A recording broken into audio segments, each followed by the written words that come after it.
the first tree. Here we'll describe how you should prepare for felling, how to fell a tree, and how to limb and cross-cut it afterwards. To work as safely and effectively as possible, it's important to plan ahead and think ahead, just like any other job.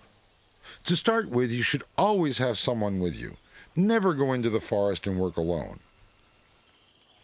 A mobile telephone is useful as it lets you call for help if you need it. Once you've decided which tree to fell, the next step is to choose the felling direction. If the tree is leaning, or if the branches are hanging mostly in one direction, then it's easiest to fell the tree in that direction.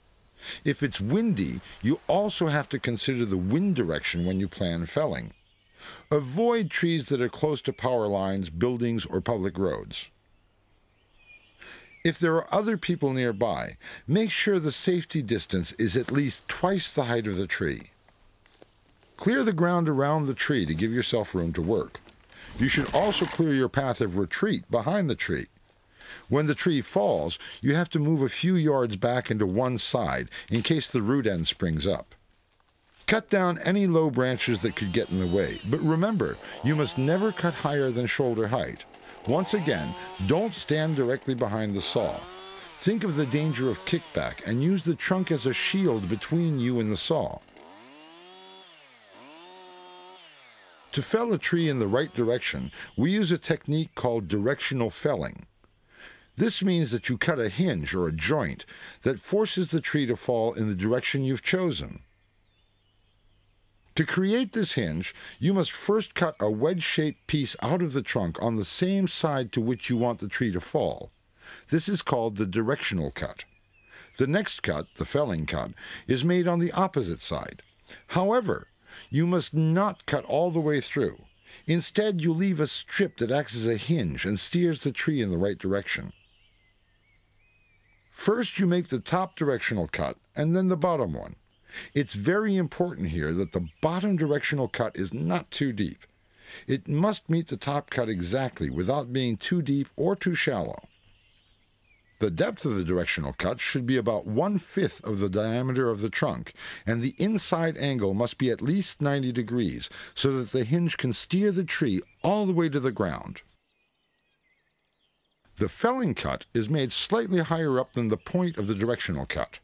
The hinge that's left must be at least 1 1/4 inches wide. Seen from above, the felling cut looks like this. You bring the saw in from the side and then cut through the trunk. Before you complete the felling cut, you must drive in a wedge or a pry bar to prevent the tree from leaning back and trapping the saw. A pry bar also makes it easier to fell the tree. If the diameter of the tree is less than the length of the bar, you can make the felling cut in one stage from the back of the tree. This is naturally easier and safer. We therefore recommend that you don't fell trees with a diameter larger than the length of the bar if you're a beginner. Decide exactly where you want the tree to fall. If you fell the tree across a log, rock, or stump, you get a safe and comfortable working height for limbing and cross-cutting. Stand with your feet apart behind the tree, with your left shoulder supported against the trunk, and look straight ahead in the felling direction. Start by making the top directional cut. Line up the saw by aiming along the front handle. On a Jonsered saw, the handle is exactly at a right angle to the bar. Make sure the thumb of your left hand is gripping the handle, apply full throttle, and bring the chain diagonally downwards at an angle of about 60 degrees. Make the cut about 1/5 of the diameter of the trunk.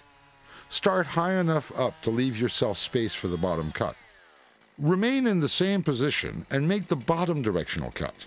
Brace your right elbow inside of your right knee. Apply full throttle before you start the cut, controlling the throttle with your right thumb. Make the bottom cut diagonally upwards to meet the inner end of the top cut. If you look down the top cut, you can see exactly where the two cuts meet. Before you make the felling cut, you should make sure you have enough fuel. Running out of fuel in the middle of the felling cut could be dangerous. Again, with your right elbow braced against the inside of your right knee, start cutting from the side of the trunk and then move backwards around the tree. Leave a hinge with a uniform width of at least 1¼ inches. When the felling cut is just over halfway completed, you should stop the saw and insert a pry bar before you finish the cut. Make sure the chain doesn't touch the pry bar.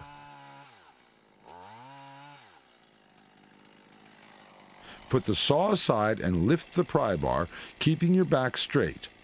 Use your thigh muscles to lift. When the tree starts to fall, you should move a few yards backwards and to one side to get clear of the root end in case it bounces up. Here you can see the proof of a job well done, a perfect hinge.